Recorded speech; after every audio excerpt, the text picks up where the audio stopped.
Viviamo in un periodo storico dove le certezze sono poche, dove sono in corso battaglie politiche e sociali che spesso sfociano nella violenza e nello scontro diretto tra manifestanti e forze dell'ordine, dove da entrambe le parti si respirano emozioni contrastanti: rabbia, tensione, esaltazione e paura. Riot Civil Unrest, che ho avuto modo di provare allo Svilupparty di Bologna in una versione non ancora completa, ci porta sui luoghi di scontro più importanti degli ultimi decenni e lo fa riuscendo nell'arduo compito di non schierarsi mai completamente da una delle due parti. Il titolo ha subito molti slittamenti per quanto riguarda il suo rilascio, che dovrebbe comunque essere a breve, e il suo team di sviluppo è composto da 5 elementi, nonostante dal suo annuncio, nel 2013, la composizione ha avuto alcuni cambiamenti, ad eccezione di Leonard Menchiari, il suo creatore. Fin da subito, il titolo ha attirato l'attenzione dei media per via dell'attualità e la delicatezza delle tematiche trattate, ma soprattutto poiché le campagne giocabili fanno riferimento a fatti realmente accaduti, molti dei quali nostrani. Una delle prime campagne di gioco, infatti, è quella dei Notav in Val di Susa, dove al termine dell'introduzione all'avvenimento ci troveremo a scegliere con quale fazione vogliamo portare avanti le missioni.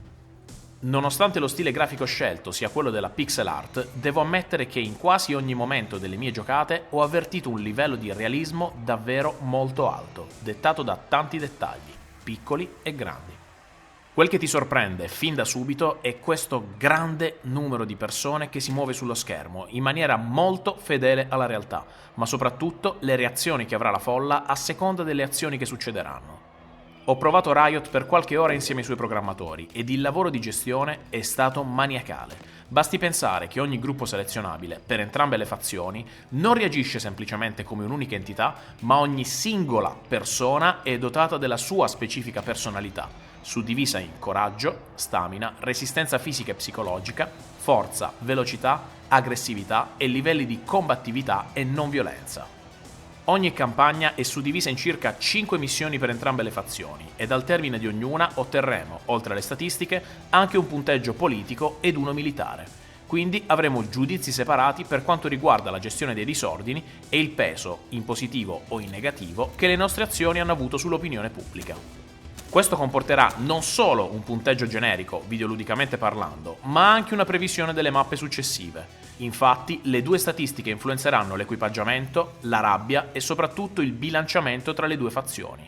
Ad esempio, un morto accenderà di molto la tensione e la carica verso la fazione che l'ha provocato. Parlando sempre di feriti e vittime, è da specificare che a seconda del contesto che andremo ad affrontare, avremo a che fare con realtà e strategie tra di loro molto diverse.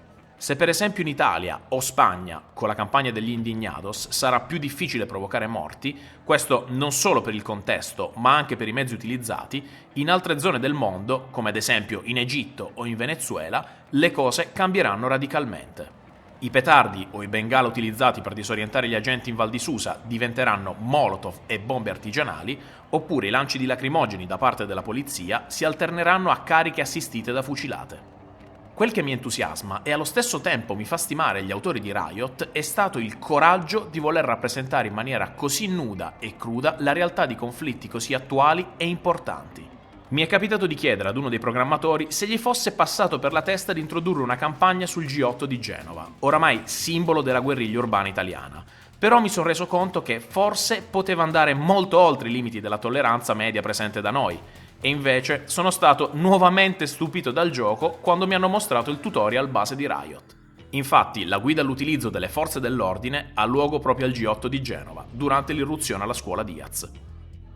Togliendo per un attimo i riferimenti delle varie ambientazioni, parliamo un attimo del gameplay, dove la gestione delle reazioni della folla è qualcosa che fin da subito ti ipnotizza.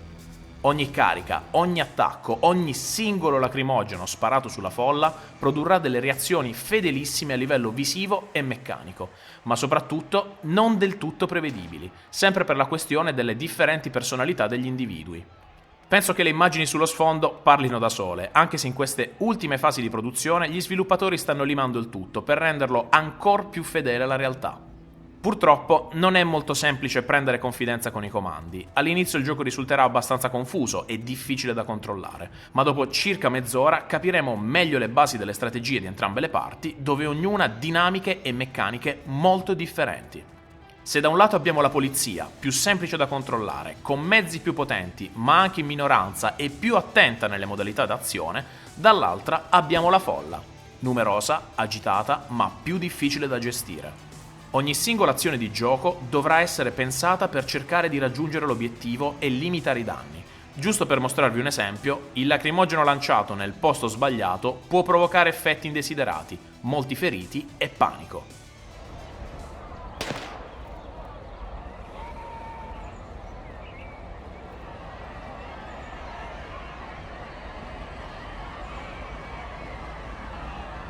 Sia per i manifestanti che per la polizia sarà possibile scegliere e gestire l'equipaggiamento per l'operazione, specialmente nei combattimenti multiplayer. E tolti gli strumenti adoperati dalla polizia, generalmente già visti in altri giochi dove si ha a che fare con le forze dell'ordine, ho apprezzato molte scelte fatte per quanto riguarda i manifestanti. Abbiamo ad esempio la funzione social, che ha lo scopo di richiamare altri manifestanti nei paraggi, il megafono, che concentra in un punto tutti i manifestanti più carichi, o anche le fotografie. Scattare una foto di una carica particolarmente violenta, il momento in cui viene ucciso qualcuno ed altri gesti della polizia ritenuti eccessivi dai manifestanti, provocherà un decremento del nostro punteggio politico.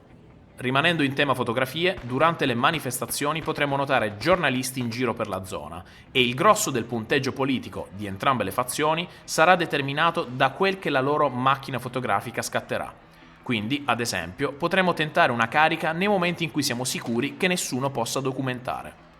Ogni unità, oltre ad avere tasti per ogni azione da compiere o di formazione per la polizia, avrà un selettore dell'atteggiamento, difensivo o d'attacco. Inutile dirvi cosa comporterà ognuno di essi. Il comparto audio merita davvero molta attenzione, non solo per le musiche originali perfettamente adatte alle situazioni ed il clima dei conflitti, ma anche per il sistema di suoni e voci presenti durante le manifestazioni.